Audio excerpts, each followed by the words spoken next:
Friends, if you want to watch super hit movie Godzilla x Kong: The New Empire in English, then you must like this video.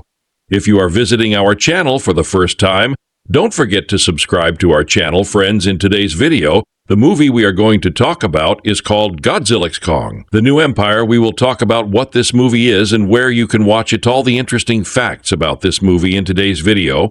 I am going to tell you, I also going to give you all the information on which OT platform or on which satellite channel you will get to watch this movie also.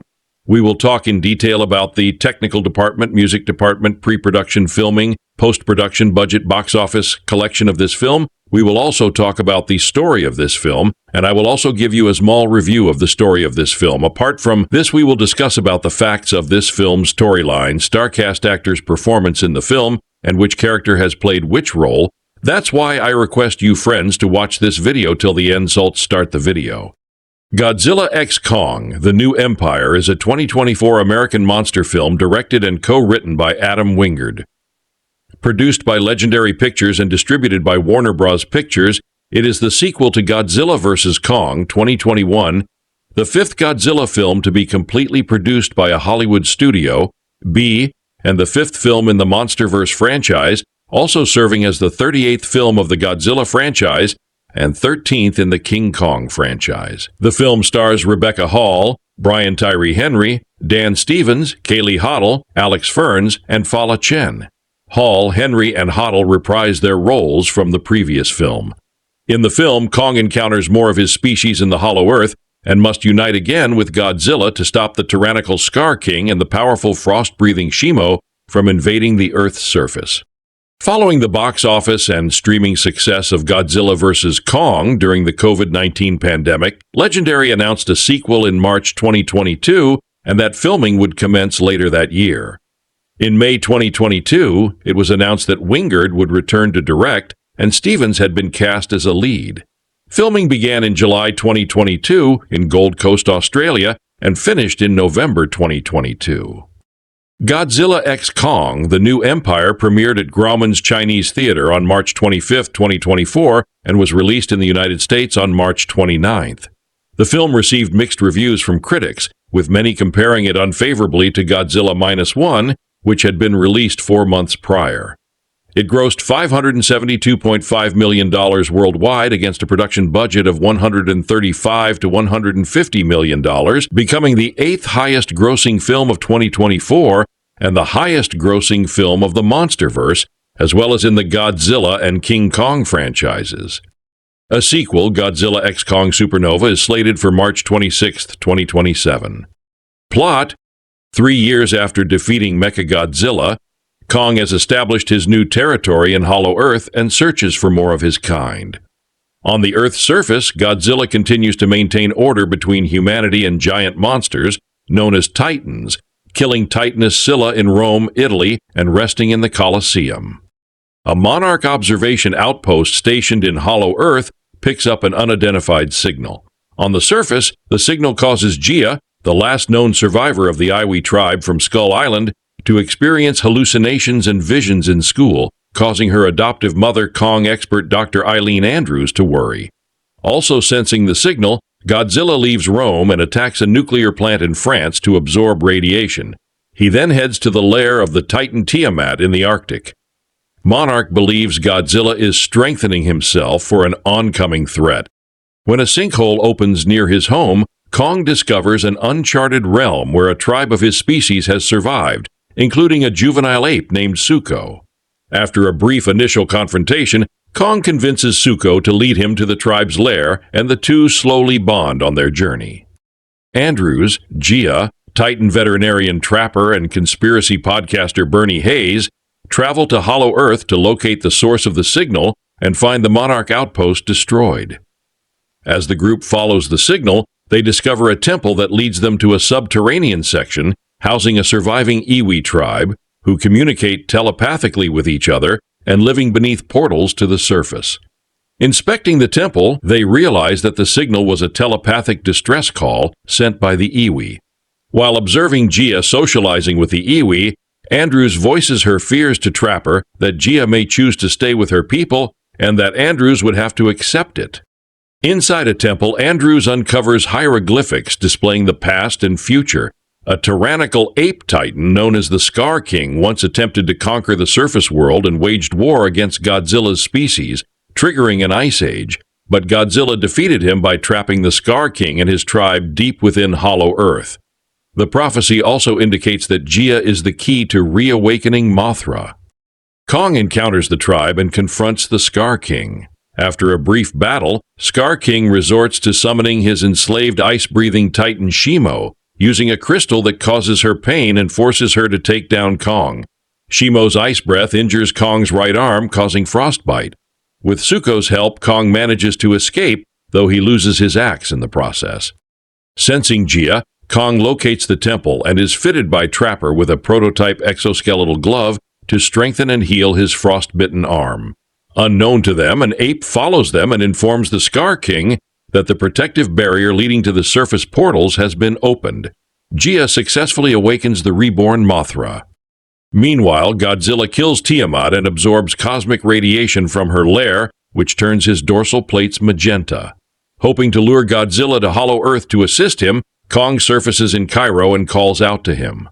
Despite Kong's attempts to communicate, an enraged Godzilla attacks him, and a brief fight ensues until Mothra intervenes and soothes Godzilla. The three Titans return to the Hollow Earth and engage the Scar King's forces in battle. The Scar King and Shimo manage to use one of the portals to escape to the surface, forcing Godzilla and Kong to chase them to Rio de Janeiro, where Shimo induces a second ice age at the Scar King's command. The factions are evenly matched until Zuko arrives with Kong's axe and destroys the control crystal. Now free, Shimo turns on the Scar King and freezes him solid, allowing Kong to shatter him to pieces. After undoing Shimo's ice age with his atomic breath, Godzilla returns to rest in the Colosseum. Gia alleviates Andrew's concerns by choosing to stay with her. Mothra restores the protective barrier of the Iwi's home and the portals. Kong returns with Shimo and Zuko to Hollow Earth, where he reunites with his tribe and becomes their new leader. Cast: Rebecca Hall as Dr. Eileen Andrews, a scientist and anthropological linguist at Monarch; Brian Tyree Henry as Bernie Hayes, a conspiracy theorist and former Apex employee; Dan Stevens as Trapper, a veterinarian at Monarch; Kaylee Hottle as Gia, last known survivor of the Iwi tribe and Eileen's adopted daughter; Alex Ferns as Mikhail, a pilot at Monarch; Fala Chen as Iwi Queen, the ruler of Hollow Earth's Iwi tribe; Rachel House as Hampton; Ron Smike as Harris; Chantel Jamieson as Jane; Greg Hatton as Lewis; Kevin Copeland as Submarine Commander; Tess Dobre as Submarine Officer; Tim Carroll as Wilcox; Anthony Brandon Wong as Talk Show Announcer; Alan Henry as the performance capture of Kong, a giant ape-like titan; Scar King, a titan with gorilla, gibbon, and orangutan-like traits; Luke Hawker as Zuko, motion cap music. Main article: Godzilla x Kong, The New Empire.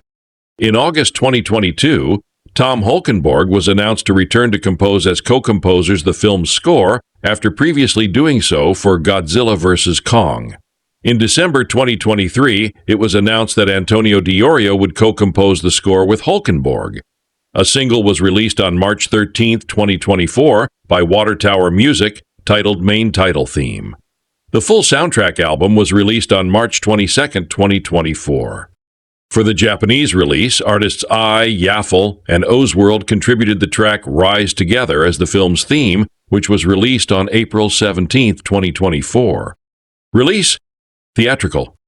Godzilla x Kong, The New Empire held its red carpet premiere at the Grauman's Chinese Theater on March 25, 2024. Afterward, it was released internationally on March 27th and in the United States on March 29th and was released in Japan on April 26th via Toho. It was previously slated to be released on March 15th and April 12th. Incidentally, Toho's Godzilla -1 was withdrawn from U.S. theaters 8 weeks before the release of Godzilla x Kong, The New Empire. Home media. The film was released on digital platforms on May 14, 2024, and on Blu-ray, DVD, and Ultra HD Blu-ray on June 11, 2024. Godzilla x Kong, The New Empire became available to stream on Max on July 4, 2024. Reception. Box office.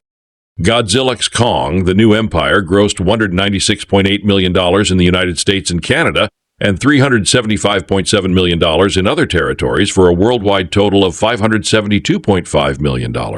As of 2024, it holds the record for the highest-grossing Godzilla film ever. In the United States and Canada, Godzilla x Kong was initially projected to gross $50 to $55 million from 3,850 theaters in its opening weekend and an additional $80 to $90 million from 63 international territories. After making $37 million on its first day, including $10 million from Thursday previews, the best ever total for a MonsterVerse film, estimates were raised to $75 million over the domestic weekend. It went on to debut at $80 million, topping the box office and becoming the second best opening weekend of the series and the fifth best Easter weekend of all time, behind Batman v Superman: Dawn of Justice 2016, Furious 7 2015, the Super Mario Bros. Movie 2023, and The Fate of the Furious 2017. In its second weekend, the film made $31.2 million, a drop of 61%, remaining in first. In its third weekend, the film made $15.5 million, finishing second behind newcomer Civil War. Meanwhile, the film debuted at number 2 in Japan, behind Detective Conan: The $1 Million Pentagram. Every one of the recent English-language kaiju epics from Legendary Pictures has walked a different path, and Godzilla x Kong: The New Empire continues the tradition. This one is a direct sequel to 2021's Godzilla vs. Kong, a simple movie inspired by the 1962 Toho Studios film King Kong vs. Godzilla that pitted the big lizard and the big ape against each other before teaming them against a robot foe.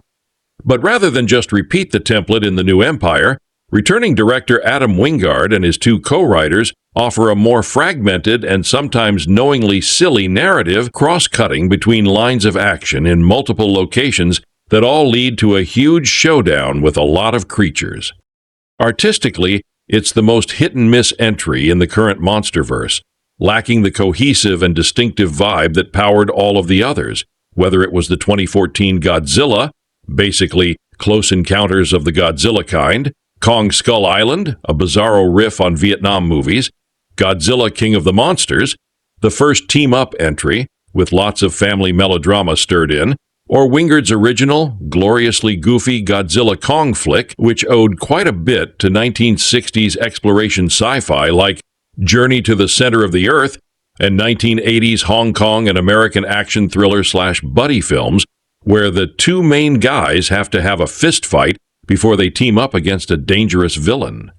Rebecca Hall's anthropologist Eileen Andrews is the main character this time, tending to her adoptive daughter Gia, Kaylee Hottle, and trying to figure out the connection between mysterious energy pulses detected on the Monarch Project's monster measuring tech and frenzied drawings that Gia has been scrawling on school desks and scratch paper.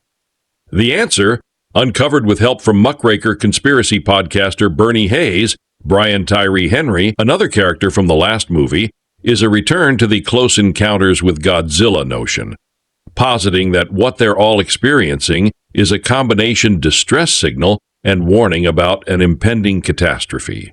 As intimated in trailers and other promotional material, there's a secret civilization of giant Kong-like primates imprisoned in an unexplored portion of Hollow Earth, plotting their escape and a takeover of the surface world. Their leader is a scarred and sadistic despot who enslaves his own kind in a mining operation in a hellish volcanic cavern, a set that confirms the filmmakers have seen Indiana Jones and the Temple of Doom more than once. As somebody who's been a booster of this franchise from the beginning, it's my sad duty to report that Godzilla x Kong is all over the place, barely working up a proper head of steam before cutting to something else. It makes King of the Monsters seem single-mindedly on message, and it's even more larded with redundant and woodens, make sure that everybody in the audience understands everything that's happening at all times exposition than the previous films. The showdowns are rousing and often brilliantly choreographed, particularly the finale, a multiple monster main event with lots of other creatures bustling around in the margins. The live action and motion capture performances are mostly marvelous, despite the bum dialogue and Wingard's tendency to rush through sequences and whole relationships that might have been extraordinary had they been presented with patience and elegance. Dan Stevens is a pleasant, though functionally absurd addition to the cast. He plays a swashbuckling, poetry-quoting ex-boyfriend of Eileen, who's famous for being the first and so far only kaiju veterinarian, and is introduced extracting an abscessed tooth from Kong's mouth by rappelling down into it from a hovercraft. I don't know if it was Shakespeare or Freud who said that a man with a toothache cannot be in love, but this movie offers a corollary. A giant ape with a toothache cannot defend the surface world.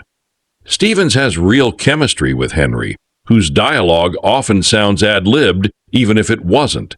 There are times when they seem like they're at risk of cracking each other up and blowing a take. But the movie fails to take advantage of their connection and build it into something truly memorable. Kong's relationship with a big-eyed little scamp of an ape that he meets while exploring Hollow Earth is a much bigger missed opportunity, although the bits we do see are performed by motion capture performers and the FX teams with imagination and care.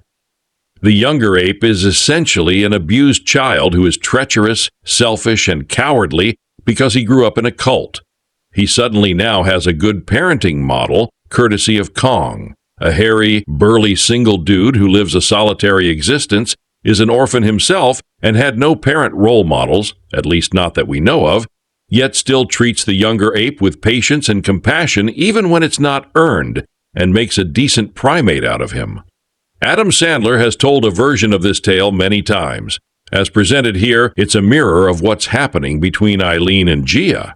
The latter reconnecting with her own roots, and Eileen growing increasingly sad at the possibility that the girl might outgrow the need for her. Two adoptive parents, two different sets of challenges, but the same basic story. So much could have been done, but wasn't. More for the minus column. The computer-generated creature skins look more cartoony than in previous entries, and the screenplay introduces its genuinely terrifying and charismatic villain, Scar King, too late to give him and Kong a chance to build and flesh out their antagonism, as the preceding movie did with Kong and Godzilla's relationship. It's fascinating to watch the slow revelation of Kong's value system and realize how starkly it contrasts with the behavior of his evil doppelganger, a swaggering, preening rotter who seems to have been played via time warp by Gary Oldman in the 90s. Kong's triumph here should have felt cathartic, a victory of decency over despotic cruelty rather than narrative box-checking. The whole film needed more ape content, really. It's the stuff that really hits. The movie doesn't seem to recognize how powerful it is. A more smartly prioritized film might have focused on the vividly rendered and characterized apes and the humans that follow them around, perhaps to the exclusion of Godzilla, who is treated here mainly as a mayhem-producing force that the movie cuts to regularly because the film has Godzilla in the title. He does have his moments, though, like using a pro wrestling suplex to slam an adversary and sleeping curled up in the Roman Colosseum like it's the world's largest dog bed. If you love the what the hell, let's try it sensibility that the Legendary Pictures monster franchise has embraced thus far, you'll still find plenty here to enjoy. But it shouldn't have been necessary to go looking for it. Review: Godzilla x Kong: The New Empire. It was a strange old time when the creature feature mashup Godzilla vs. Kong was released, the first major blockbuster in cinemas since COVID shuttered them all a year prior. Expectations were low thanks to how rotten the last two Godzilla films had been, but thirst for something, anything, truly escapist was high, and the big screen equivalent of a kid smashing his toys together became an unlikely savior, both commercially and critically. 3 years later, with normality resuming, there's arguably less audience demand for another installment, although the industry could definitely do with another monster hit, the strikes leaving the first few months of 2024 a little weakened. There's enough easily marketable simplicity to Godzilla x Kong: The New Empire that it should become a swift global hit. The film is tracking to make $135 worldwide in its opening weekend. But, especially in the shadow of the Oscar-winning Godzilla -1, there will be predictably diminishing returns for those who venture out. It's a still fun yet far sloppier outing, a second round that's less of a win for us and more of a draw. We start out with a truce of sorts. Godzilla remains king and protector of the regular world, fighting off creatures of the weak when they surface, while Kong stays down in the hollow earth, the magical other space discovered in the previous film. But their timeout is coming to an end, spurred by some dental issues for poor Kong, whose infected tooth, and maybe sad sack loneliness too, thrusts him back to humanity. Something greater is also at play, plaguing the dreams of Gia, Kaylee Hottle, who shares a bond with Kong and now lives with her adopted mother, a returning Rebecca Hall. That requires the archenemies to go from V to X. What made the last film such a success was the director Adam Wingard's neat modulation of tone, removing the dank portent of Gareth Edwards' maddeningly self-serious 2014 offering and bringing the fun that Michael Dougherty's piss-poor sequel failed to deliver. He's been wisely brought back for more, and it's refreshing to see him keep things light. His film a brash pop of color at a time when too many tent poles of this scale get lost in murk. It's surely the pinkest Godzilla movie to date. But the script, from a team of 3 also trying to keep things breezy, is far less effective. Human time is of course never going to be a priority in these films. Wingard even admitted that they would be of even less importance this time around, but dialogue frequently dips from merely perfunctory to actively dreadful. In trying to align itself with Wingard's zippiness, the script punishes us with quippy banter so astonishingly, embarrassingly unfunny, we find ourselves pleading with Godzilla to silence them all with one of his feet. Hall is ever luminous to watch and deserves every bit of her paycheck for playing Mrs. Exposition in the last act, but one does miss watching her play a real person, a joy that we haven't had in a while. Dan Stevens and a returning Brian Tyree Henry are both lumped with the comedy, and both struggle to make any of it work, which for a portion of the middle stretch, devoid of crashing and smashing, starts to become a problem. But when we return to the action, it's hard not to feel an itch being scratched. The basic childlike satisfaction of watching giant monsters square off proving to be just as entertaining as we want it to be. Wingard is again able to choreograph and structure large-scale fights with coherence and logic, especially in the eye-popping final act, taking on a 4-way battle and never causing us to zone out, many a Marvel director could do with watching and learning. It's obviously these moments of shock and awe that we come to a Godzilla and Kong movie for, but with a 2-hour runtime to fill, we start to feel the limitations here more than we should. We're still supposed to egg the adversaries on for the sake of humanity, not secretly hope they might destroy them in the process. If the next chapter ended up being Godzilla minus people, that wouldn't be a loss.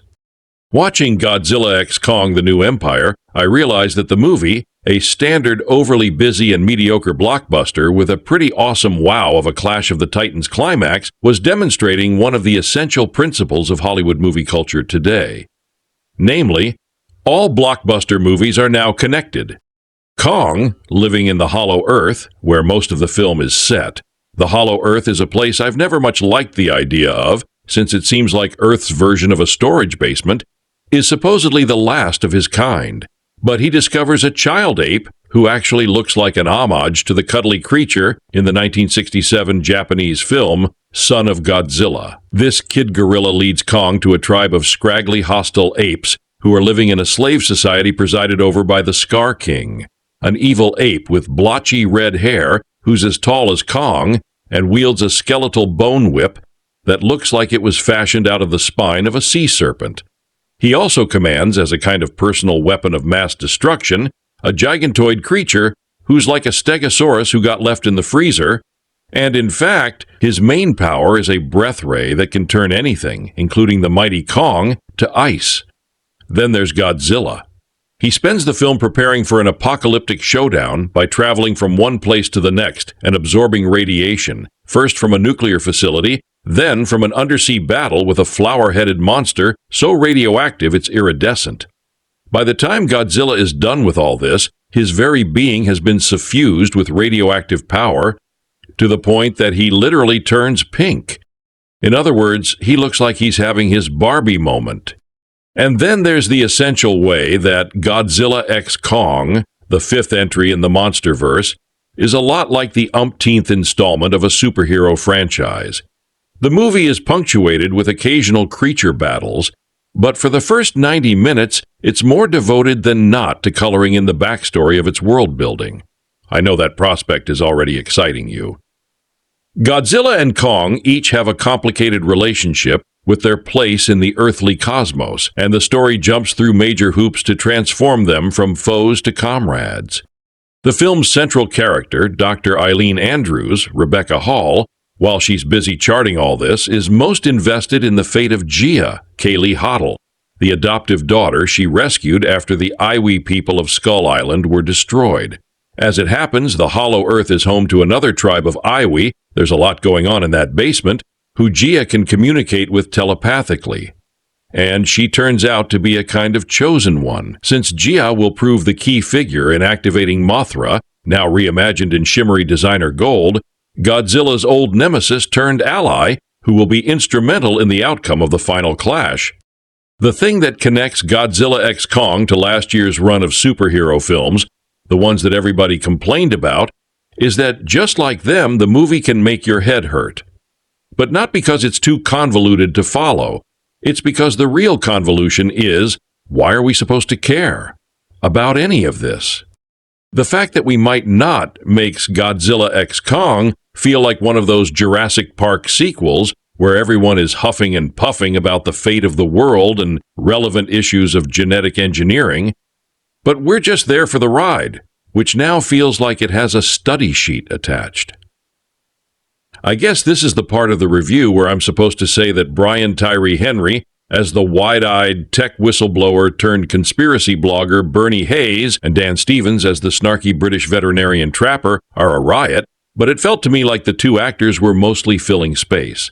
Rebecca Hall, in a no-nonsense haircut, uses her avid severity well, and Kaylee Hottle as Gia has a luminous presence, but I'm sorry, every time the film summons a human dimension, it feels like boilerplate. You could say that the qualifier, the one that's always there in a Godzilla movie, is that in the kaiju films of Japan, the stories don't matter either. They are often nonsense. But not always. The original Godzilla in 1954 was schlock with a fairy tale sci-fi gravity. That was true as well of the other two standouts of the early kaiju films, Mothra, 1961, and Destroy All Monsters, 1968. And it may turn out to be a stroke of karmic bad luck that Godzilla x Kong is coming out right on the heels of Godzilla -1, the movie that rocked the world of monster cinema. It had the lyrical majesty of those earlier films, as well as a story rooted in Japan's World War II trauma that was actually linear and moving. It reminded you that these creatures could carry an emotional grandeur. Godzilla x Kong, by contrast, is product, though it would be foolish to pretend that the best parts of it don't deliver. The director, Adam Wingard, who made Godzilla vs. Kong, knows how to choreograph a beastie battle so that it does maximum damage in a way that appeals to your inner toy-smashing 7-year-old. In an early sequence where Godzilla ravages Rome before curling up and going to sleep in the Colosseum, I actually winced at the image of all those gorgeous old buildings, all that history, reduced to rubble. Yet there's a part of me that wishes that Godzilla and the rest of the movie would continue to stomp the real world. When these monsters are trashing recognizable cities, their mayhem is relatable, and the spectacle of it literally looks more real. When they square off against a backdrop of the craggy mountains and vistas of the Hollow Earth, you're much more aware of the CGI-ness of it all. Kong unfreezes himself and proves once again to be the fiercest primate around, and Godzilla outradiates his foes, even as he's now so defined by that pink glow that it's almost as if he's being set up as a new kind of allegorical monster, not a metaphor for the bomb, but a metaphor for the return of responsible nuclear energy. Stay tuned for the next eye-popping and meaningless sequel. He plays his part with charm, almost like a Han Solo of this universe. Predictably, once Godzilla and Kong appear, the human cast conveniently steps aside. The Baby Kong subplot felt derivative, resembling the Mandalorian's Baby Yoda gimmick, though it wasn't overly offensive. Stevens' presence alone earns the film at least 3 stars, but otherwise the experience is wholly derivative, offering little to ignite the imagination. The uneasy piece since 2021 has Kong reigning in Hollow Earth, Godzilla sleeping in the Colosseum, and Elon with Gia monitoring events for Monarch. When Kong suffers from a painful tooth, he seeks human help and Traber conveniently fixes him up. But this dental detour coincides with Godzilla stirring again while a mysterious vortex demands investigation. Together with Bernie, the crew ventures below to uncover a devastating new threat that destroys Monog's outpost and stirs up a massive battle involving nearly every Titan above and below Adam. Wingard's heavy involvement results in a lack of perspective with banal writing and unconvincing performances. The plot makes it obvious why Godzilla is gathering strength, and when the big confrontations finally arrive, they feel repetitive and overly staged. Kong's size inconsistently shifts from towering behemoth to something oddly smaller, undermining the sense of scale, while the visual effects occasionally impress. Hall disappoints. Henry's endless chatter becomes grating, and Steven's humor falls flat. I understand how challenging it must be to constantly invent fresh material for this genre, and it surely isn't easy for the cast to act almost entirely against green screens, yet the plot feels paper-thin and heavily echoes elements from Jurassic Park to episodes of Stargate. Still, this is the kind of spectacle that demands a theater screen. On television, it would fade into obscurity even faster, though I will admit I enjoyed The Moth. At this point, the Godzilla and Kong series seems driven by one goal above all else, turning a profit. That is reasonable enough since writers, performers, and post-production teams all need work to cover their expenses. While there are scattered subplots revolving around human characters, the heart of the narrative lies in the relatively uncharted Hollow Earth, where strange signals are detected. The principal gateway, similar to interstellar wormholes, is found in Barbados, and when the specialized craft passes through, the audience is greeted by a lush realm teeming with vegetation and unusual wildlife. More crucially, there are newly revealed native tribes and previously unknown ape-like beings. One can't help but ask, where is the light and shadow originate from down there? Although the human-focused arcs are serviceable, the true centerpiece is the colossal figures, mainly Kong and the apes, determined to eliminate him. Godzilla's role, on the other hand, consists largely of demolishing much of Rome before curling up for rest in the Colosseum. He feels more like a narrative side note. With its excess of action and outlandish sequences, the film eventually left me somewhat dazed. I keep watching them, but sincerely hope this is the final chapter. That said, the soundtrack deserves credit as it pushes home theater surround sound and subwoofers to their limits. I'd borrowed the DVD from my local library, though my wife skipped it entirely. She's had her fill of such movies. My daughter and I, however, watched Godzilla x Kong: The New Empire, 2024 on the big screen tonight. This installment follows Kong Search In, Hollow Earth for members of his species, only to encounter a tribe intent on conquering the surface world. At the same time, a Monarch agent cares for a young deaf girl from Kong's Island who shares a rare bond with the giant ape and fears for his safety. Her determination leads her and her allies into Hollow Earth in an effort to help Kong and uncover the mystery. Adam. Wingard, famous for Your Next, directs with Rebecca Hall the Town, Brian Tyree. Henry Bullet Train, Dan Stevens the Guest, and Kay Hottle, Godzilla vs. Def. Kong rounding out the cast, brimming with CGI effects reminiscent of Guardians of the Galaxy or Jurassic Park. The movie surprisingly pulls it. It handles the tricky task of uniting Kong and Godzilla in a way that satisfies longtime fans of the monster saga.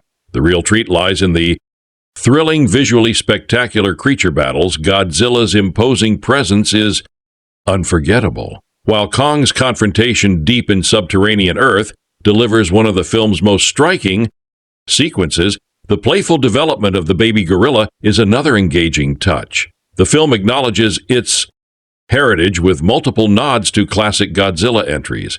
While the storyline remains adequate yet secondary to the Titanic clashes, several sequences only work because the audience accepts this as a monster-verse fantasy, but lively, comedic turns from Brian Tyree Henry and Dan Stevens keep things entertaining when the action risks going overboard. The musical score is equally commendable, and the climactic battle even drew applause in the theater, including from my daughter.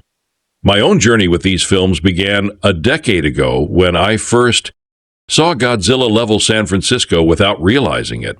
I signed on for a 10-year commitment, which has carried me through Godzilla 2014, Kong Skull Island 2017, Godzilla King of the Monsters 2019, Godzilla vs. Kong, the Apple TV series. Mark, and now this, the newest entry, Godzilla x Kong, the new Empire GXK, introduces fresh threats and new stakes.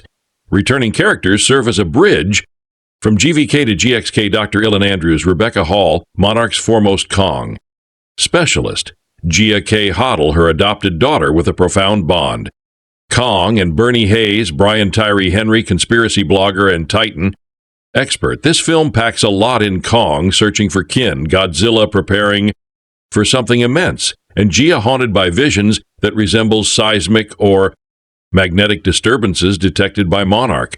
Warner Brothers and Legendary clearly spared no expense in producing this chapter of the saga.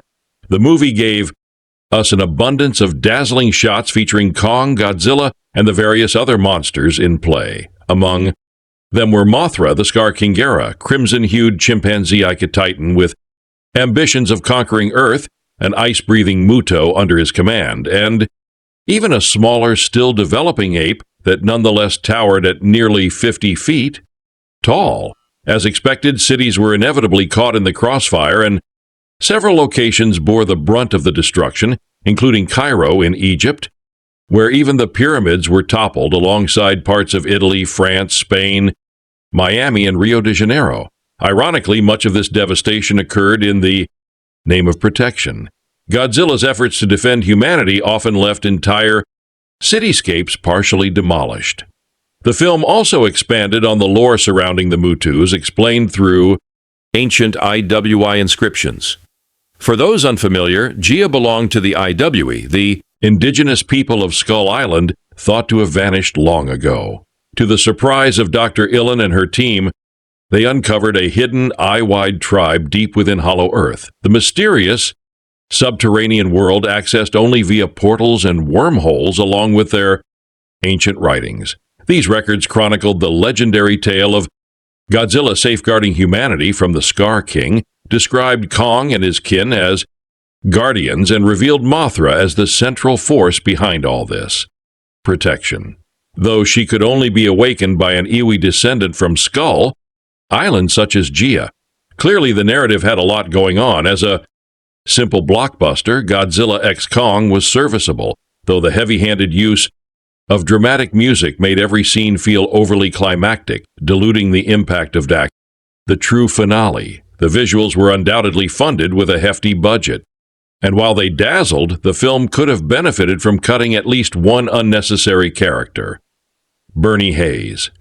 Being the obvious candidate and scaling back the elaborate subplot involving a hidden tribe with telepathic powers and gravity manipulation.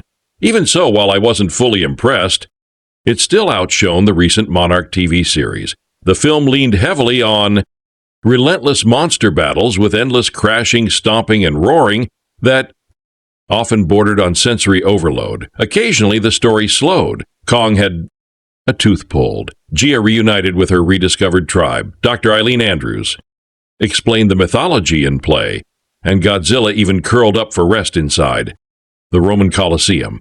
The human cast was filled out with archetypes like a conspiracy blogger mocked as a crackpot and a free-spirited veterinarian adventurer with flowing hair and Hawaiian shirts. The CGI team clearly earned their keep, though the writing and direction fell short of the same standard. Overall, it came across as a gaudy spectacle posing as part of a cinematic universe that has struggled since its inception to find real footing. The so-called Monsterverse continues to churn out entries so formulaic they blur into each other. Watching them can be exhausting, numbing any remaining sensitivity to what was met. Once the thrill of old-school monster matinees, my expectations were rock bottom, especially after the disastrous Godzilla vs. Kong from 2021, which squandered promising ideas and decent creature designs with dreadful storytelling, inconsistent effects, and empty spectacle, with Adam Wingard returning to direct this 2024 installment. I expected another misfire. To my surprise, however, this film, despite its limits, showed that lessons had been learned. The new Empire still has its flaws, but compared to its predecessor, it is a marked improvement. And against all odds, actually manages to be a good movie. Let me clarify. When I mentioned that lessons were absorbed from 3 years back, that certainly does not suggest this film avoids sharing some of the same pitfalls. Wingard's aptitude and discernment as a director remain questionable since he continues to chase spectacle and flashy aesthetics wherever he can. In this installment, that tendency manifests in both its conceptual stage and its delivery, and does so with relentless and blatant imitation of the Marvel Cinematic Universe. I can only groan in frustration as well as of video games. Like Skyrim and God of War, anime influences, and more. This is all layered on top of the semi-ironic comedic tone and the suspect use of pop songs and their covers that characterize the last entry. A handful of ideas, at least on paper, show strong creative potential. For instance, a late set piece that gleefully disregards physics. But once stacked against the already massive tableau of colossal beasts, the effect begins to feel heavy-handed and gratuitous. Other concepts wear out their welcome quickly, and in my view, the Titans themselves, including the headline ones, take up more attention than is really warranted. A stronger film would have scaled back their dominance in favor of balance, added to. That are elapses in internal coherence within the script, with plenty of movie magic logic at play, such as when the main human characters conveniently stumble upon crucial revelations. The dialogue, moreover, is vague and inconsistent, particularly in how characters manage to communicate with one another. The pacing too often feels hurried, preventing numerous beats and scenes from landing with the weight they deserve. As a result, and especially when considered alongside its immediate predecessor, the initial impression is quite underwhelming, with flaws that persist across the runtime. Yet, for all the problems dragging the new Empire down, there remains a surprising amount to admire across its 2 hours, certainly more than could be said of Godzilla vs. Kong. Genuinely, I wish I could embrace it even more warmly than I already do, particularly because the character writing has seen marked improvement. This includes one returning figure who in the earlier movie had been more of a hindrance than a benefit. Another newcomer who partners with that figure to provide some levity. Yes, influenced by MCU-style humor in a way that irks me, but still executed with decent footing. And Cy Allen Andrews, Rebecca Hall, and Gia Kaylee Hottle, the strongest written characters last time, who are not only better fleshed out here, but placed more centrally in the storyline. All in Hottle, unlikely standouts in 2021, shine even more brightly this time thanks to stronger material, joined by solid turns from Dan Stevens and Brian Tyree Henry. Indeed, I find myself wishing the humans overall had been given even more narrative focus. As often seen in genre films, the giant beasts lose part of their cinematic mystique when overexposed, especially once anthropomorphic elements creep in. That said, the narrative pieced together by the writing team carries unexpected vitality, weaving in deeper explorations of Hollow Earth, the primordial history of Titans, layers of myth, legend, and prophecy, and even secondary aspects of the Godzilla franchise treated with more care than Toho itself has sometimes offered. At the core lies the positioning of Kong and Godzilla as the planet's rightful apex beings, contrasted with the tender but meaningful thread of a mother-daughter relationship anchoring the human side.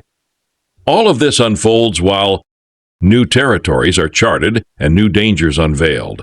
The end result provides not only towering doses of action, occasionally reckless and overblown, yet also thrilling and properly spectacular, but also an invigorating sense of adventure that heightens the magnitude of this world for both humans and titans, who themselves are part of something still grander.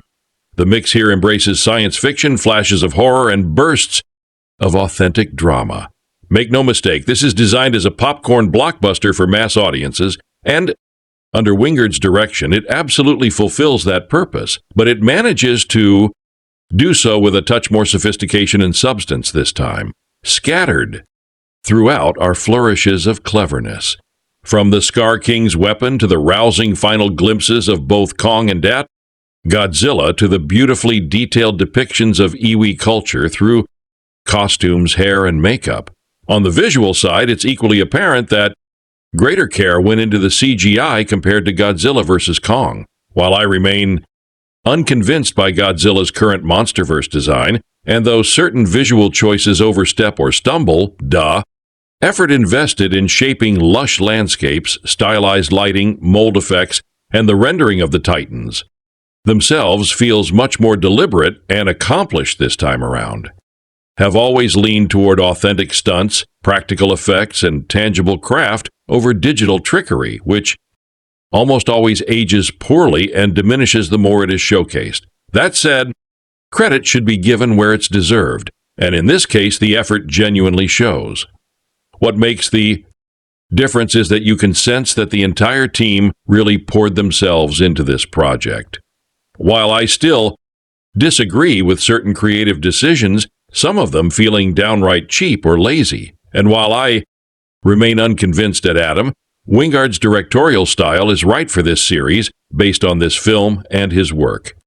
On Godzilla vs. Kong, the final product nonetheless delivers more enjoyment than disappointment. A sharp wit, serious effort, and solid craftsmanship evident in the storyline, the characters, the monsters, the broader world building, and the large-scale spectacle, not to mention the many technical details that hold it together.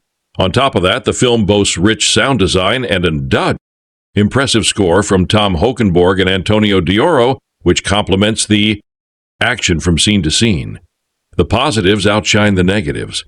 And even though I once said I wanted to like it more than I actually did, and still mean that I can't say I feel I'm being overly generous in recognizing its strengths. It's not essential viewing, but given the turbulent history of Godzilla Kong and the MonsterVerse as a whole, I'm genuinely pleased with how entertaining and worthwhile the new empire turned out to be. My recommendation may be modest, but it is warm. Within the film's plot, Kong is humorously portrayed dealing with a toothache, while Godzilla takes a destructive sightseeing trip through Rome. Of course, understanding this movie does rely on some familiarity with the established continuity. Monarch, the shadowy corporation monitoring Titans, has long tracked these massive, destructive creatures. Godzilla and Kong both fight against other Titans but despise each other, which is why Godzilla resides on the Earth's surface, while Kong remains in the subterranean Hollow Earth, a concept best understood by watching the prior installment. Picking up where that left off, the movie may leave some audiences confused without that background, but ultimately, it unfolds as a relentless special effects showcase. Giant monsters pound away at each other almost non-stop with brief human interludes to sustain audience engagement. For sheer visual spectacle, it delivers in overwhelming amounts. This entry digs deeper into the origins of Godzilla and Kong, exploring Skull Island's mysteries and reaching toward the mythic clash that forever bound these titans to humanity.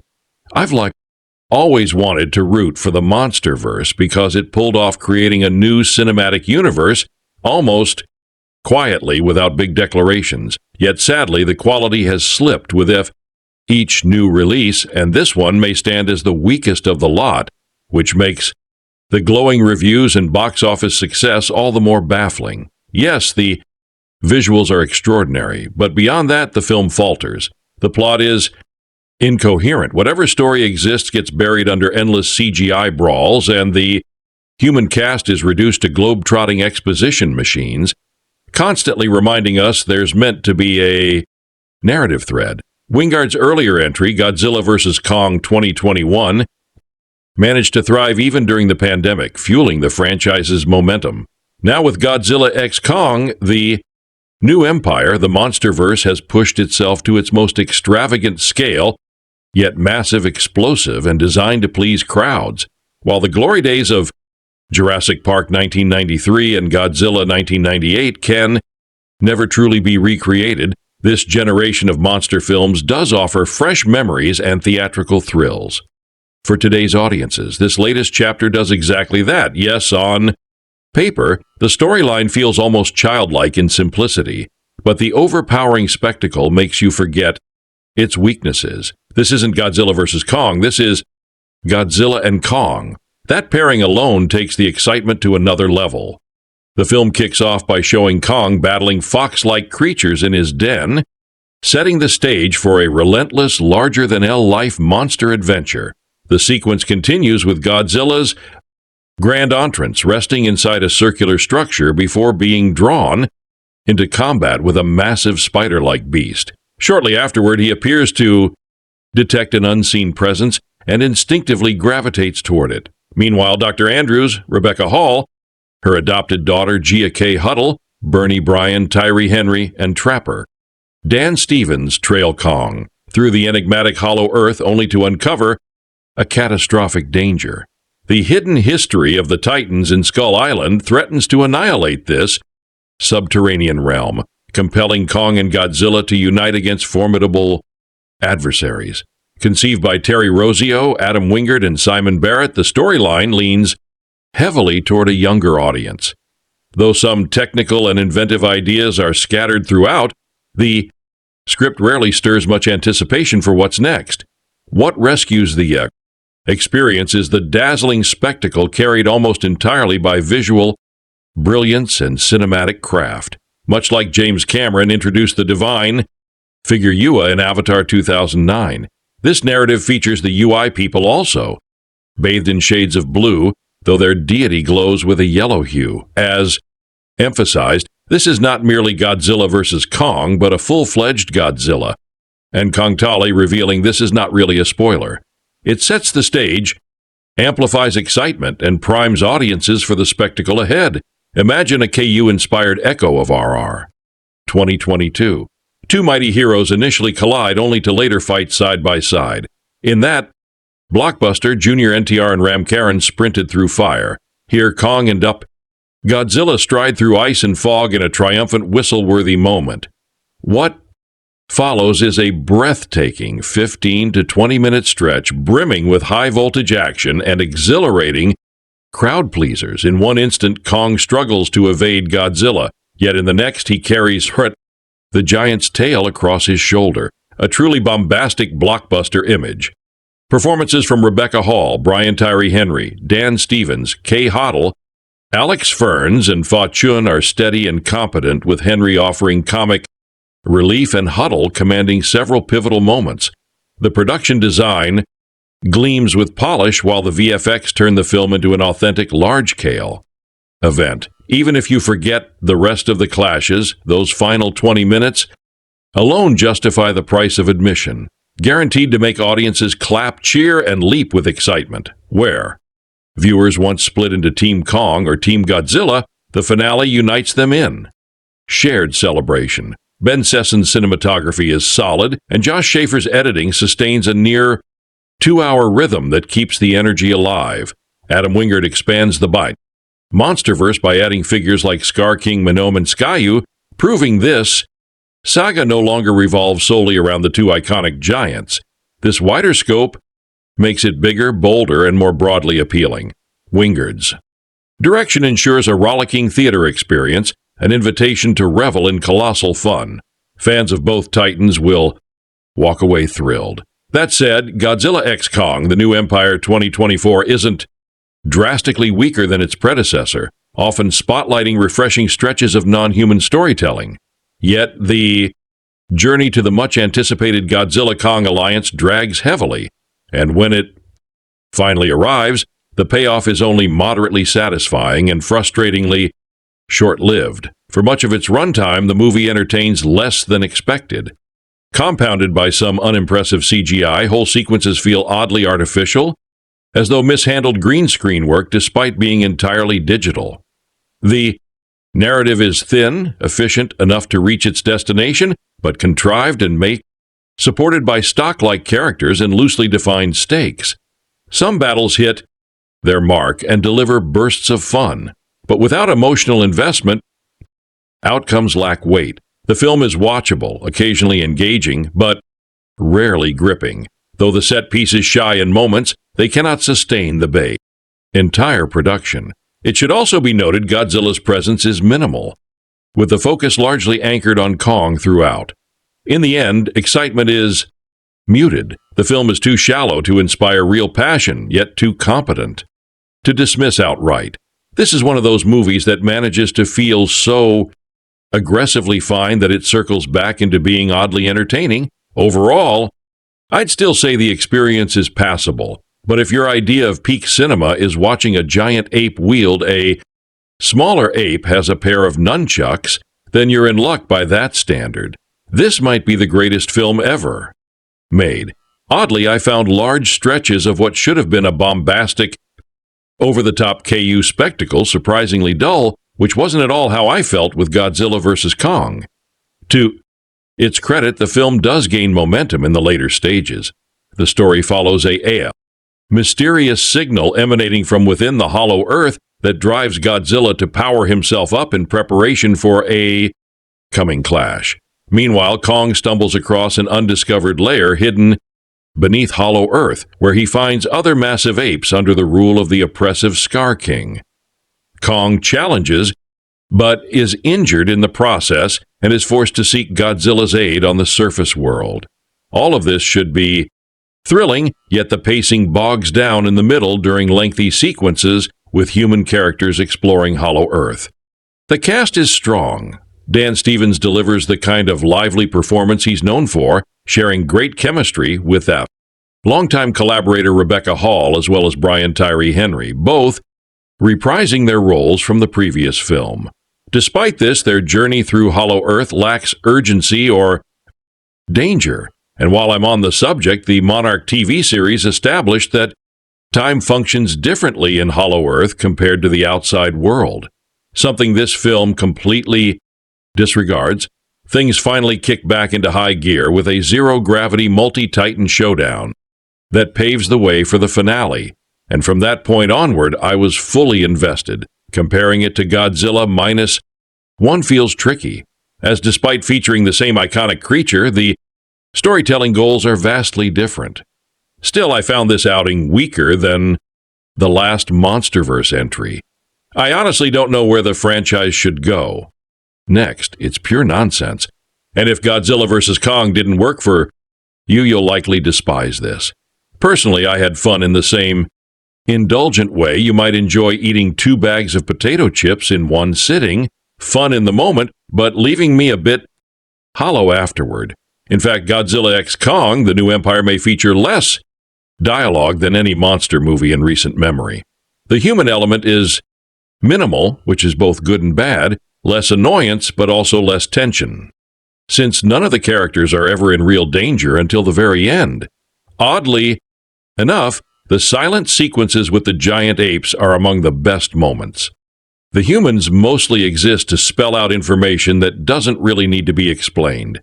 At times, I almost wished it leaned into being a silent movie altogether. As schlock it works, I laughed often, and the film is packed with action, perhaps too much at times. It ends abruptly, takes too long for Godzilla and Kong to unite, and while the villain is fun, his introduction comes late. The story is chaotic and only survives on sheer excess, endless monsters, battles, and wild sci-fi flourishes. Still, no one will walk away saying there weren't enough creatures. There's more than enough spectacle to keep it from being boring. It's the definition of ridiculous popcorn entertainment, empty calories but enjoyable while it lasts. For me, it was also memorable because it was the first time I watched 2 RPX films back to back. I saw Ghostbusters Frozen Empire earlier that same day and loved it.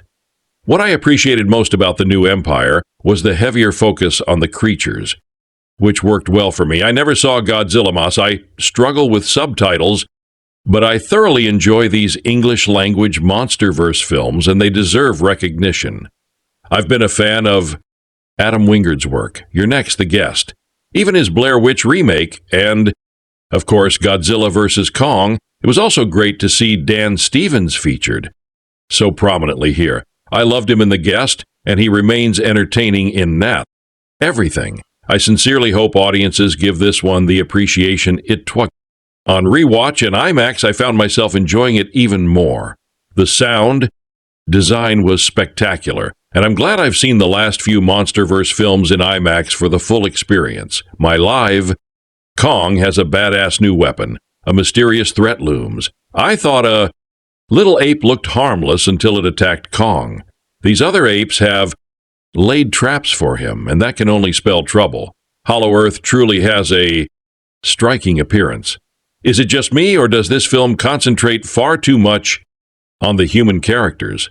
That's not what I enjoy. Kong actually befriending that fierce little ape was something I didn't expect at all. It took a whole hour before they even introduced the main villain, which felt way too late. The moment Scar King and Kong finally faced, I was excited. Then this massive creature appeared. It resembled Godzilla, yet wasn't him, which was pretty awesome.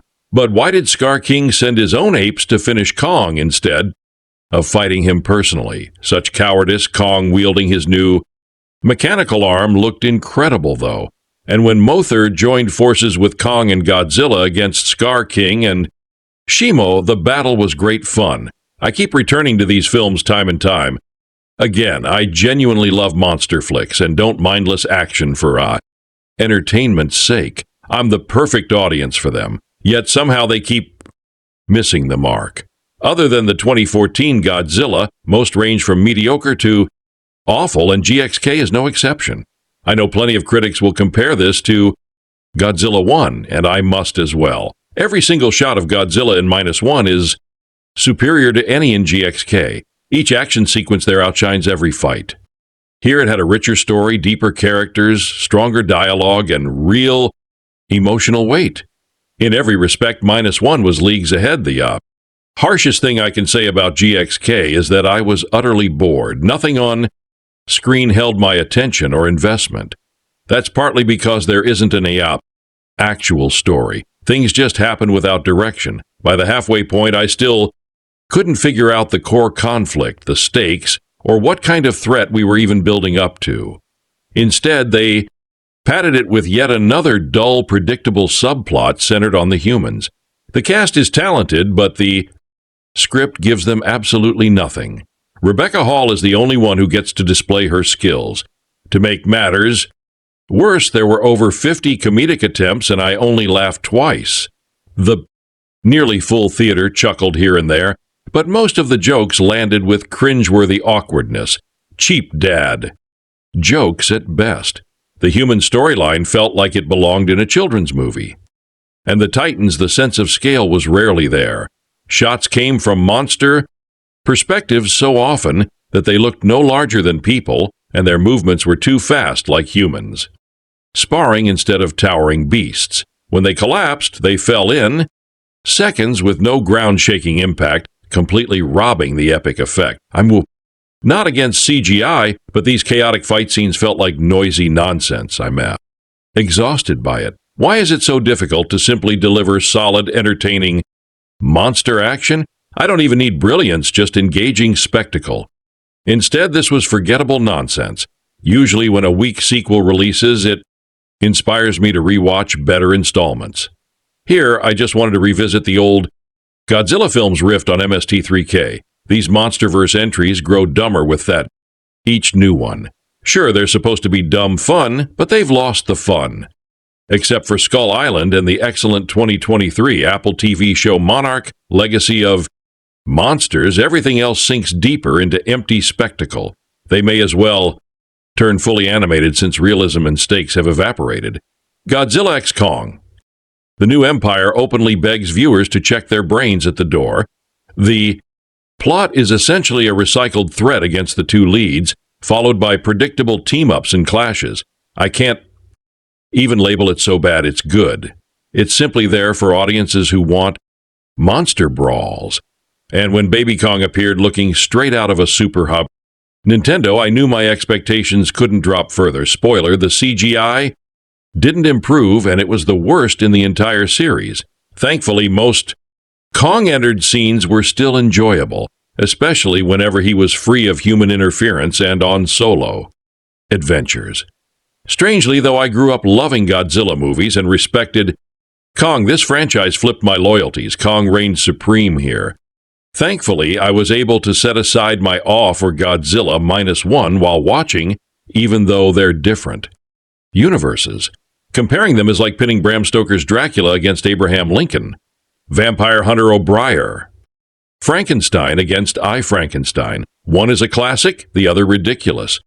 Fluff. While this latest MonsterVerse entry sits at the bottom of the ranking, I still think it's worth one viewing. It's pretty harmless overall, and it could almost work as a drinking game. Every time you find yourself muttering, "Yeah, sure, really? Are you kidding?" Godzilla X Call the New Empire 2024 marks the 5th installment in the MonsterVerse, the 38th Godzilla film, the 13th King Kong outing, and once again comes from director Adam Wingard. I've always been one of those viewers who actually enjoys these MonsterVerse productions, and for me, this is without question the most enjoyable one yet. The positives: this film keeps delivering exactly what excites me about this universe, and every new chapter dials everything up to the maximum.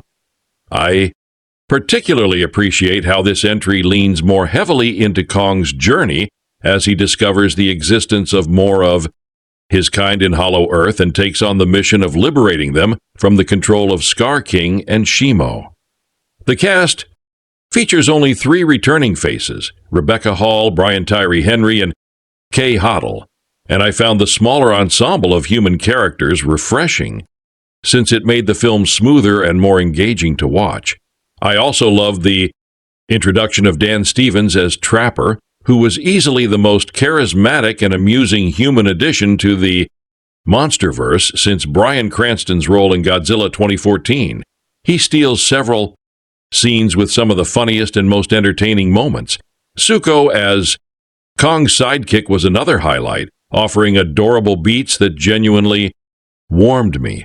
And without question, the climactic showdown pairing Godzilla and Kong against Scar King and Shimo delivered the most exhilarating and satisfying KU fight in the entire MonsterVerse.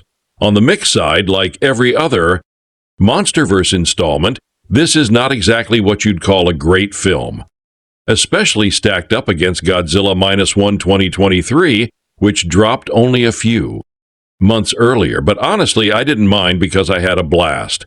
In summary, Godzilla X Kong the New Empire 2024 extends the winning streak for the franchise and personally stands as my top pick in the saga, leaving me eager for the T-sequel, Godzilla X Kong.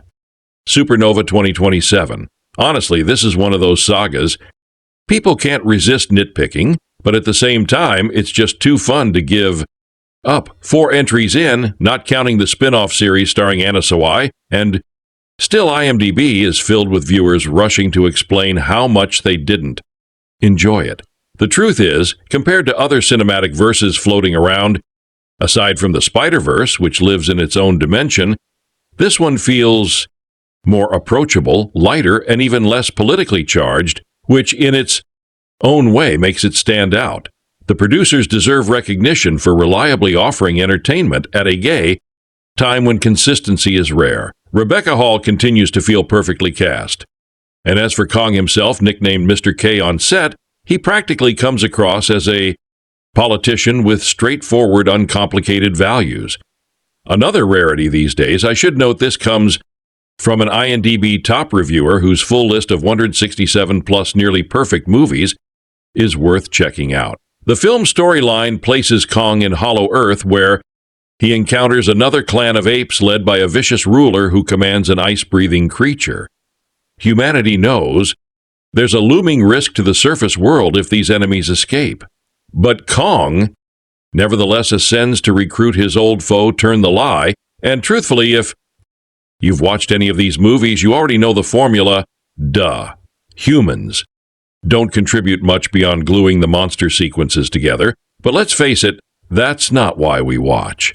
The monster mayhem is the real draw, and it comes in spades, leveling multiple cities and World Heritage landmarks along the way.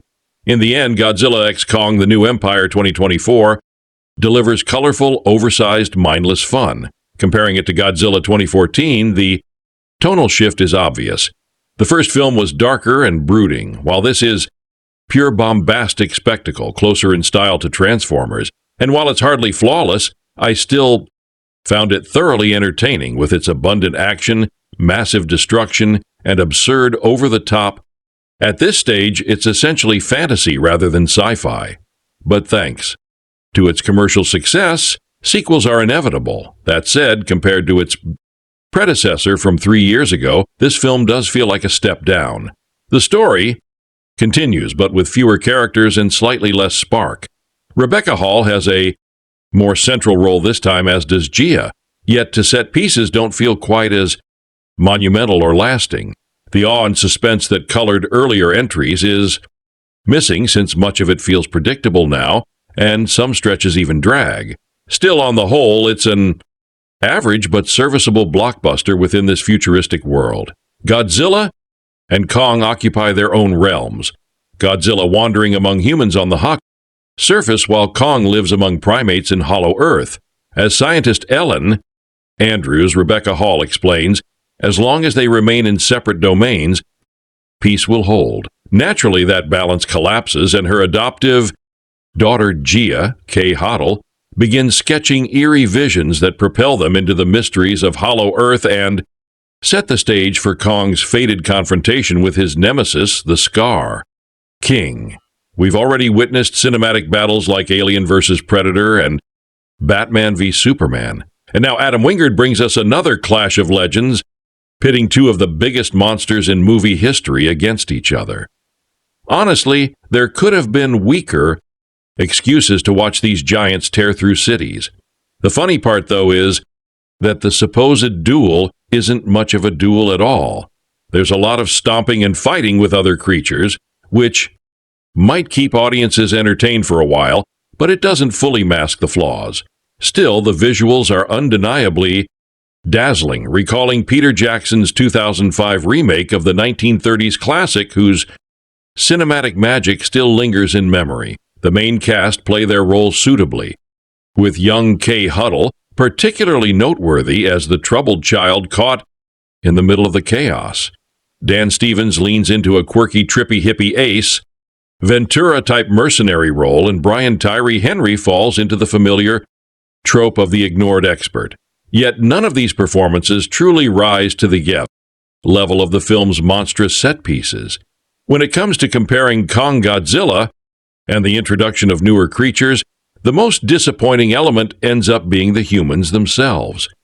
In this CGI-drenched fantasy, the human characters suffer under clumsy writing, awkward dialogue, and lackluster performances, Dan Stevens perhaps being the one saving grace. Watching such a large ensemble squandered on such a poorly crafted script is frustrating, especially considering audiences are paying high-ticket prices only to be blasted by excessive sound levels and effects that drown everything else out. Honestly, it would be better to spend your time outdoors rather than endure this.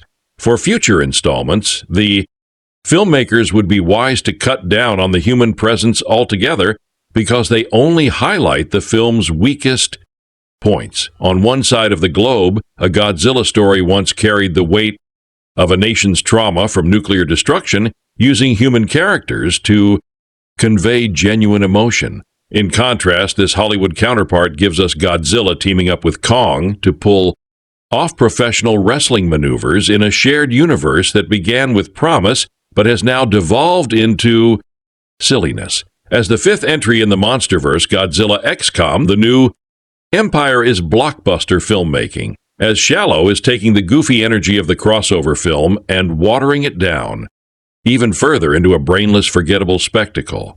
While some may find its playful absurdity amusing, especially since the film knowingly embraces its own ridiculousness, others will find it nothing short of painful to sit through. Marketed as an action sci-fi epic to continue the saga of these iconic creatures, the movie ultimately delivers stunning visuals but falters. Narratively picking up after Godzilla vs. Kong, the Titans face new threats to both their worlds. The battles are visually breathtaking, but the story feels rushed, cluttered with underdeveloped new characters and ideas that lack meaningful exploration. This leaves antagonists' motivations thin and the stakes unconvincing. Technically, the film excels. Monsters are beautifully rendered. Destruction. Sequences are jaw-dropping, and the fights aim for pure spectacle, yet without a strong narrative backbone. Even the grandest action scenes lack lasting emotional power. The human characters meant to ground the audience in this monster mayhem remain the weakest link. Their arcs are predictable, their roles perfunctory, and the acting, though serviceable, fails to add anything significant. Ultimately, I care more about the Titan smackdowns than anything the humans were up to. Adding to the film's shortcomings is its uneven pacing. Bursts of thrilling action are frequently interrupted by dull stretches where little of consequence happens. The uneven pacing drags down the momentum of the film and often makes it difficult to remain fully invested. In the end, Godzilla vs. Kong. The new empire delivers striking visuals, but it falls short of the massive anticipation surrounding it. The absence of a tight, compelling storyline and the presence of shallowly developed characters prevent it from standing as a truly exceptional KU entry. Devoted fans of the MonsterVerse may still appreciate the larger-than-life monster clashes. Yet, the overall picture leaves the impression of wasted potential. This is the fifth chapter in the saga, and once again, the Titans return for more chaos. The script wisely tones down the human side of things, keeping the spotlight on a mysterious energy force that draws Kong deeper into the hollow earth, while Godzilla, still on the surface, swiftly takes care of rogue Titan's disturbing world peace.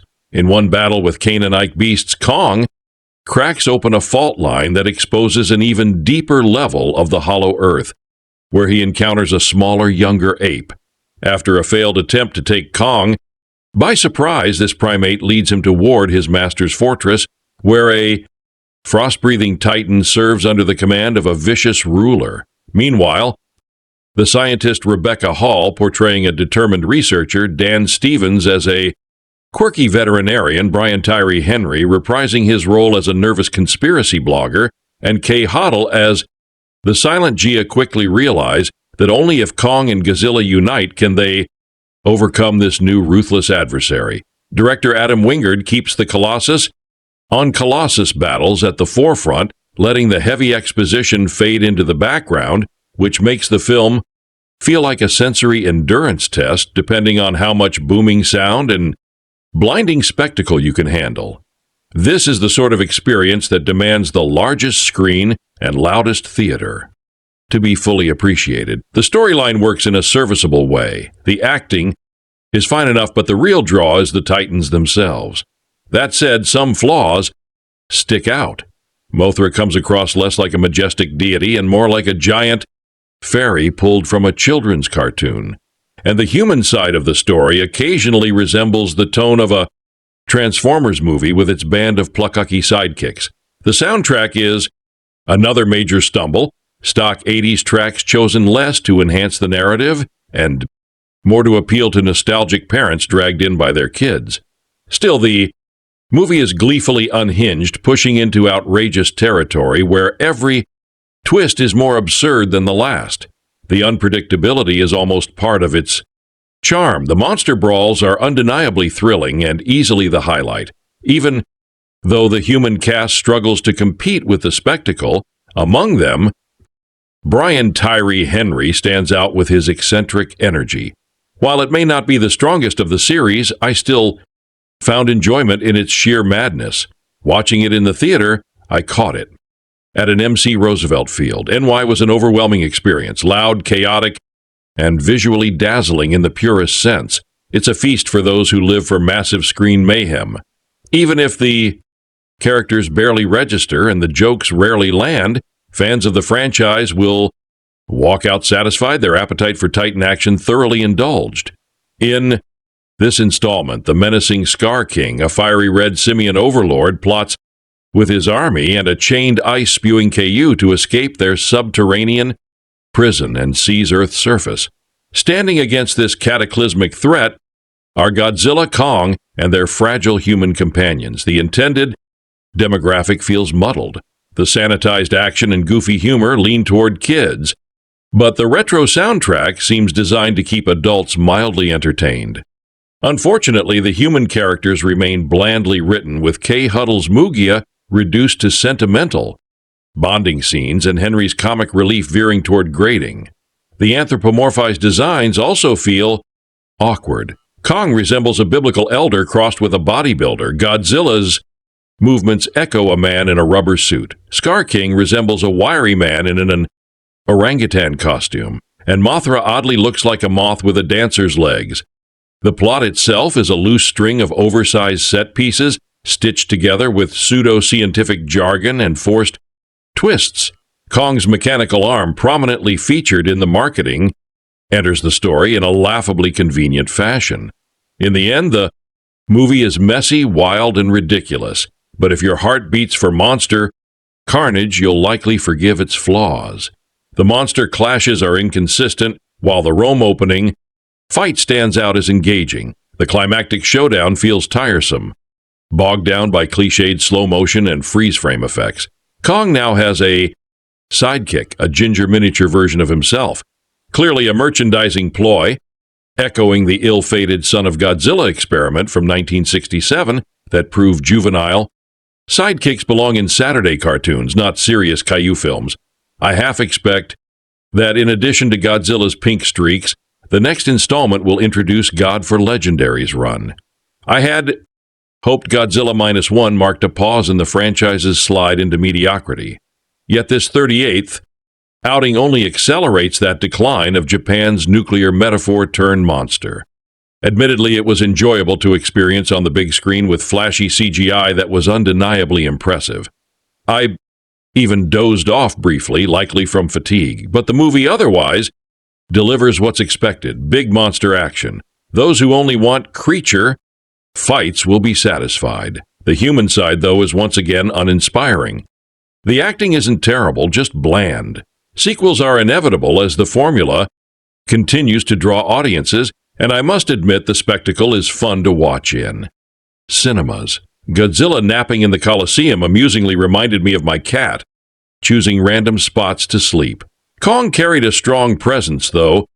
Godzilla was undeniably cooler. Together, they confront a massive hidden menace threatening both their kind and humanity. Who decided this script was a mate? Good idea remains baffling, as the writing is dreadful. The film tries to mimic Independence Day with overlapping plot lines that converge, but it never gels. The inclusion of a tribal child character is a laughable misstep, while Kong is portrayed as weakened and nearly washed up, and Godzilla randomly surfaces in Rome without context. Weak direction and average performances evoke the same disappointment as the latest Jurassic Park films. I wasn't especially hyped for its release, though I enjoy these movies. I approach them the way I do comic book films, with moderate expectations. Having been blown away by Godzilla -1, this fell flat in comparison. Still, I caught it. Opening Thursday at the Gateway Film Center, mostly because it fit into my weekend lineup. In short, the story follows two ancient titans, Godzilla and Kong, locked in battle as humans work to uncover their shared history and ties to Skull Island. The narrative opens with Kong wandering in the hollow earth, hunting and surviving while longing for others of his kind.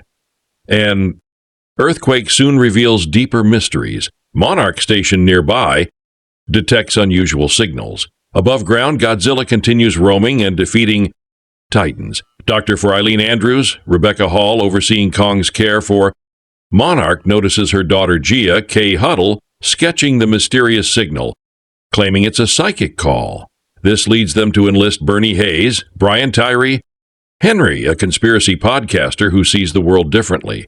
Meanwhile, Godzilla 2 reacts to the signal, attacking a French power plant for energy before setting his sights on Tiamat, a solar-powered titan. Kong resurfaces with a tooth infection, requiring Monarch to bring in Titan vet trapper Dan Stevens, who fashions him a metal replacement tooth just in time to prevent a confrontation with Godzilla. To solve the enigma of the signal, Elaine, Trapper, Male, Alex, Ferns, Bernie, and Gia journey to Hollow Earth only to find Monarch's base destroyed. Their exploration uncovers a human-built temple tied to an ancient legend involving Kong, Godzilla, and two formidable titans, the Scar King and Shiva. Kong cannot handle this looming danger on his own. It requires allies. Monarch is tasked with persuading Godzilla and the other titans to join forces in preventing the annihilation of the Earth. That's where I'll stop with the recap and the character introductions. What I'd like to highlight instead is that my favorite element of these films, beyond the explosive action and monster clashes, is the expanding lore that each installment adds to. The creators often weave religious figures into the mythology of the Titans, such as Shiva and Tiamat in this case, or integrate speculative concepts like Hollow Earth into the narrative.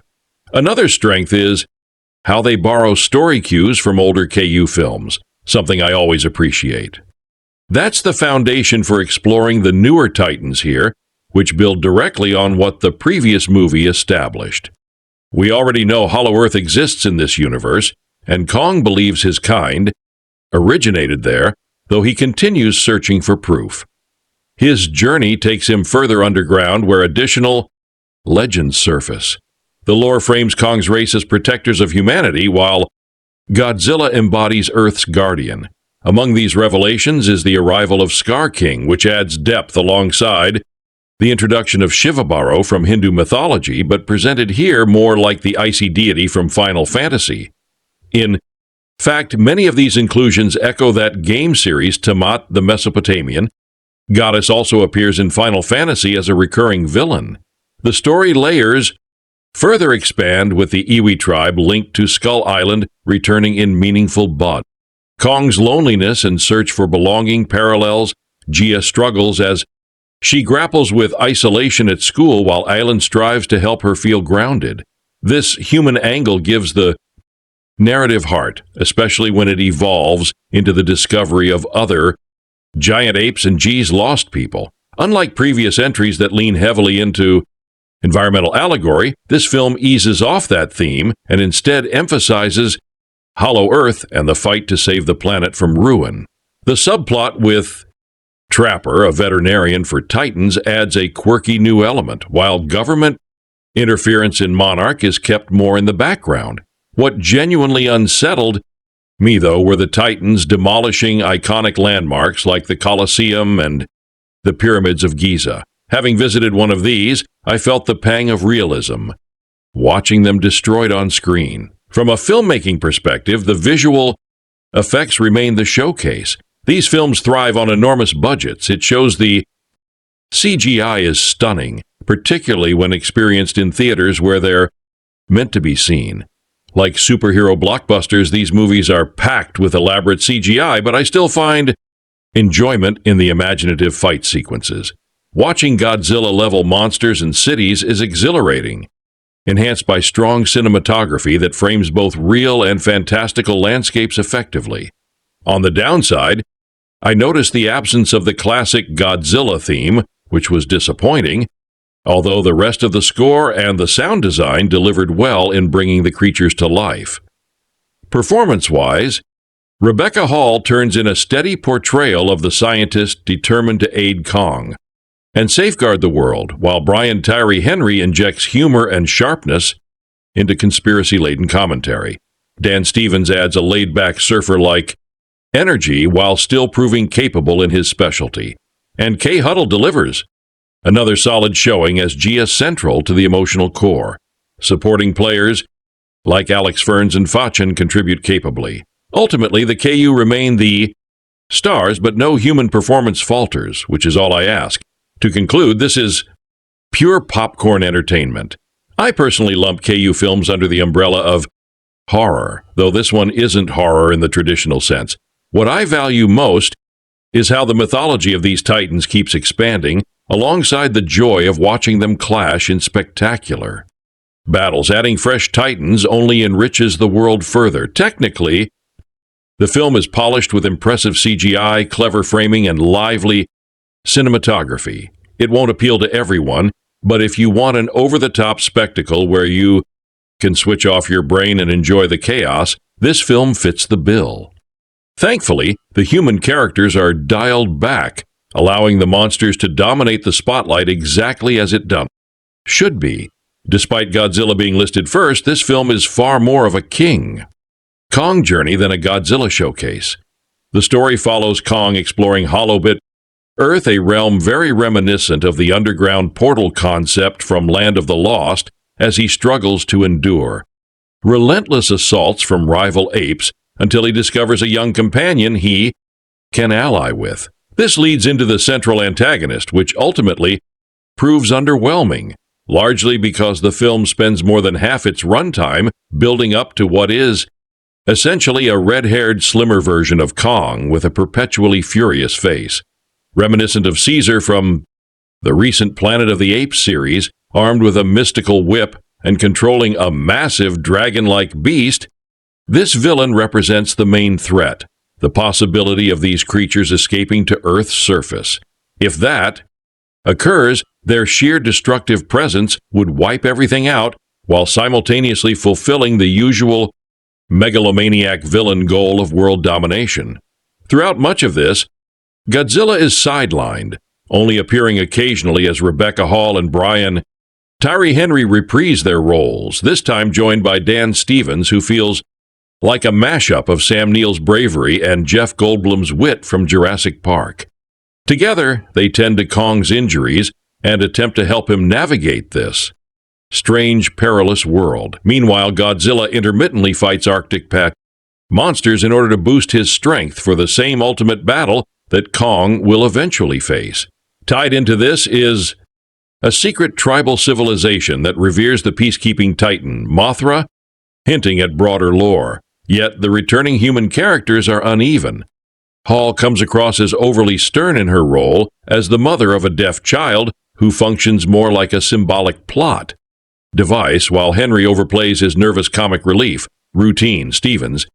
Meanwhile, stands out, evoking Star-Lord from Guardians of the Galaxy with his constant use of classic rock tracks, but the focus still remains squarely on the monsters. Kong in particular displays such a wide range of human-like emotions that it almost feels as if he's on the verge of speaking English. What succeeds across the board is not just the presence of the Titans, but the adventurous pacing, the unfolding sense of exploration, and the constant discovery of new landscapes that make the unknown more compelling than the inevitable battles. Those climactic clashes, whether staged at the pyramids or on Rio's beaches, serve as punctuation to the spectacle. At its heart, Godzilla XL. The new empire is less about coherent storytelling and bite, more about dazzling visuals. The narrative itself is negligible, and the human cast is clearly present just to usher the audience from one monster confrontation to the next. And those battles come frequently, whether in Hollow Earth or on the surface, each rendered with impressive grandeur. The diversity of creatures and the colossal destruction never fail to capture attention. As a sequel, the film fulfills its monster-centric promises, culminating in Kong and Godzilla's alliance against Scar King, a formidable Titan intent on escaping Hollow Earth to seize power. While Kong requires every ounce of assistance he can get, the payoff is suitably grand. The plot functions adequately. The action set pieces are exhilarating, the visual effects are top-notch, and Adam Wingard's colorful stylistic direction enhances the experience, supported by a strong score. The ensemble cast does fine work, but the narrative clearly relegates humans to the sidelines while the Titans dominate. The villain Scar King is an effective menace, and the surprise arrival of another Titan adds energy to the climactic showdown. As the fifth entry in the MonsterVerse, following the more serious 2014 Godzilla and Wingard's own Godzilla vs. Kong from 2021. This film is a typical big-budget CGI spectacle that delivers exactly what one expects and not much beyond that. While its box office success proves audiences are willing to embrace such blockbuster escapism, it's unfortunate that Wingard and his talented cast, including Rebecca Hall, Dan Stevens, and Brian Tyree Henry, were unable to elevate it beyond a visually appealing yet forgettable spectacle. The MonsterVerse has consistently struggled since its inception with developing a compelling human side to balance all the skyscraper-level destruction, primal roars, and visual spectacle. And New Empire proves that problem remains across its 2-hour runtime. Whatever Kong or Godzilla aren't the focus, the film falters, and with no strong human narrative thread tying it together, there's only so much the Titans can carry, especially since Godzilla feels pushed aside. While Kong takes up nearly the entire perspective, the supposed main characters act less like individuals and more like walking exposition machines. Their trek into Hollow Earth, now Kong's domain, to examine a looming threat to humanity rarely moves beyond first gear. Sure, audiences are treated to moments like Kong wielding a pint-sized minion as an improvised weapon, or Dan Stevens' Trapper performing a bizarrely inventive dental operation. But so much of the runtime is padded with dull stretches that even the fairly entertaining climax can't fully redeem. Judging from this installment, the MonsterVerse in its present shape is showing real difficulty in sustaining story energy or justifying these crossover spectacles, leaving viewers with little excitement about what lies ahead. After 10 years of colossal clashes, it feels as though we've nearly exhausted what these creatures can deliver. While strong box office numbers and fan enthusiasm will almost certainly guarantee more, the supporting characters around the monsters desperately need to be more engaging and better written. Otherwise, upcoming entries will become more of a chore than a thrill. Final verdict: if you haven't been impressed by the MonsterVerse so far, Godzilla x Kong: The New Empire won't convert you. Offering more of the same as before, it suggests the franchise is creatively running dry, mixing fleeting spectacle with large swaths of forgettable filler. In truth, this film is not a good one, though. To be fair, it's a marginal step up from 2021's outing. At its core, it's really a Kong movie with Godzilla absent for long stretches. While the reduction of human focus is welcome, the replacement emphasis on Kong feels dull as the unnecessary humanizing of him continues. Time oddly extended to other monsters, though without clear purpose. The introduction of Suo, the young ape, is particularly grating, resembling something straight out of a Coldplay video with the personality of a clown horn. The film plays like a strange mashup of Avatar and the Planet of the Apes reboots, which is far from a compliment, and it borrows too many elements from other movies. The highlights are reserved for the titular duo battling in Giza or navigating Hollow Earth, though their adversaries remain underwhelming. As for the cast, Rebecca Hall and Kaylee Hottle are solid. Once again, Brian Tyree Henry shows slight improvement, and Dan Stevens is decent. Beyond them, no one stands out, but perhaps that's for the best given. Past complaints of excessive human focus. My reaction might read harsher than intended. I don't hate this 2024 installment, but it's undeniably a letdown.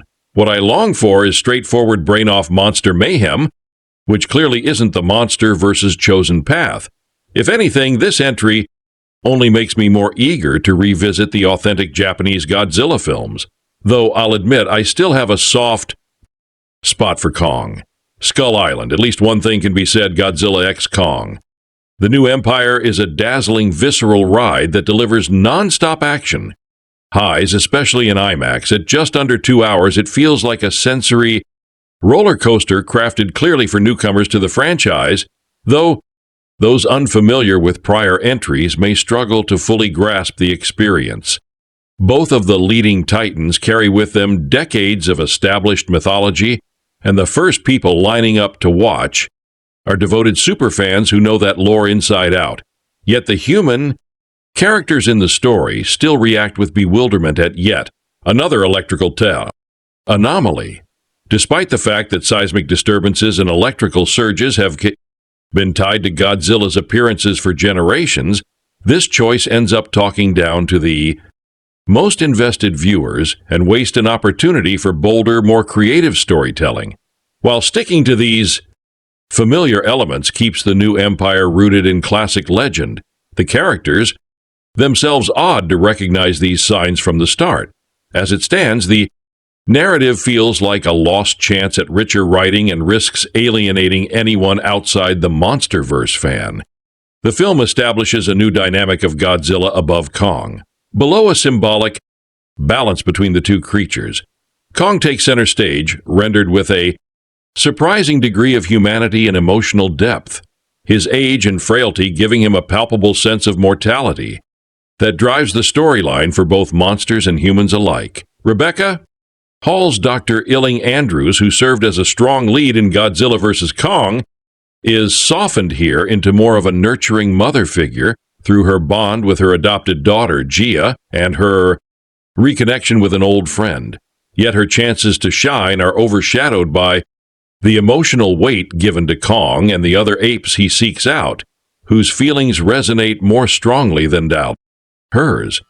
The fragile truce between Godzilla and Kong doesn't last long because Godzilla vs. Kong had been ridiculed for its outlandishness. Many were hesitant to see this follow-up, pointing to the shaky foundation of the Warner Brothers cinematic monster universe. Gareth Edwards' 2014 Godzilla was a grim, lifeless reboot, while Michael Doet's 2018 King of the Monsters was an unwieldy mess. Jordan Vogt Roberts' 2017 Kong, Skull Island, on the other hand, was nastier, sharper, and closer to the gleeful tone of a proper B-movie. Across these entries, the attempt to weave together a grand interconnected saga of city-destroying titans through Monarch often diluted the very thing audiences came for, monsters smashing things up. The commercial disappointment of King of the Monsters, which barely made back its huge production and marketing costs, led Warner Brothers to doubt the viability of their MonsterVerse, particularly since Godzilla vs. Kong was filmed before its predecessor even released. That film, directed by Adam Wingard, arrived on HBO Max in the US and simultaneously in UK cinemas. Initially dismissed as an overstead corporate product, but later gaining momentum as a scrappy underdog, its narrative was a frantic device to justify why two former defenders of humanity would suddenly battle each other. Their conflict sparked by a mysterious threat tied to Apex Industries. The company's facility is attacked by a once-dormant Godzilla, whose destructive return raises fears he's now an enemy. Meanwhile, Kong is contained in a high-tech Skull Island simulation until he is recruited to guide humans on a mission to Earth's. The specifics of their brawls border on the absurd, but audience-reeled heat. Concern is simply this: are the fights good? While King of the Monsters misled with gorgeous trailers only to deliver clumsy editing, incoherent choreography, and an inability to craft memorable set pieces, Wingard, despite limited experience with the genre, demonstrates a faster grasp of action filmmaking, keeping the audience oriented even amid chaos. The much-hyped showdowns deliver the gleeful spectacle fans crave, all while expanding on an intricately designed universe. The expedition to Earth's core feels like its own separate adventure laced with visual influences from Star Wars and Tron. In truth, Godzilla x Kong, The New Empire, understands the MonsterVerse's potential better than any prior entry. It embraces both the ridiculousness and grandiosity of the premise while ensuring the Titans finally take center stage. The film proves that giant monster clashes never lose their appeal and remain wildly entertaining. Correcting one of the series' biggest flaws, the human ensemble is reduced to essentials. Rebecca Hall is given stronger material. Brian Tyree Henry lightens the tone with humor, and Dan Stevens revels in his charismatic, stylish role. Still, the standout performance is Kong himself, a triumph of breathtakingly detailed visual effects. The CGI manages to capture Kong's sorrow in his isolation, his longing for kin, and the suffering he endures. This demonstrates that the presence of humans is unnecessary, as Kong is able to communicate the full range of emotions entirely without speech. Adam Wingard's direction shows clear improvement over the previous film.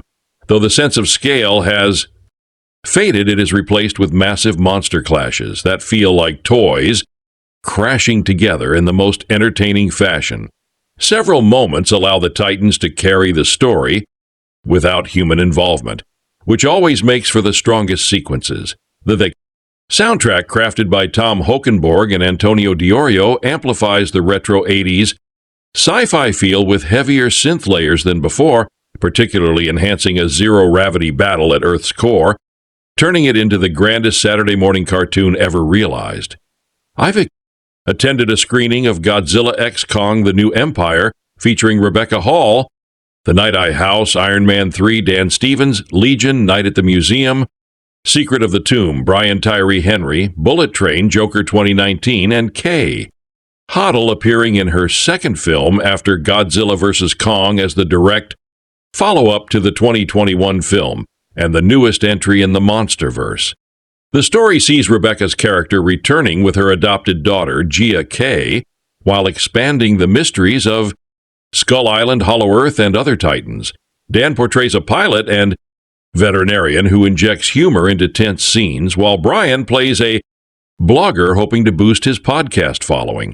Along the way, we encounter new Titans and primates, including Scar, an ape antagonist, and his enslaved pet, Shimo, an ice-wielding Titan unleashed against Kong and Godzilla. There's also Suko, a small ape resembling Kong but unrelated to him. During one confrontation, Kong injures his hand, and with the aid of Rebecca and Dan, receives a mechanical upgrade, the BEAT glove, short for Bioenhanced Anatomic Seismic Thunder, which proves vital during the climactic wrestling-style tag team brawl involving multiple Titans.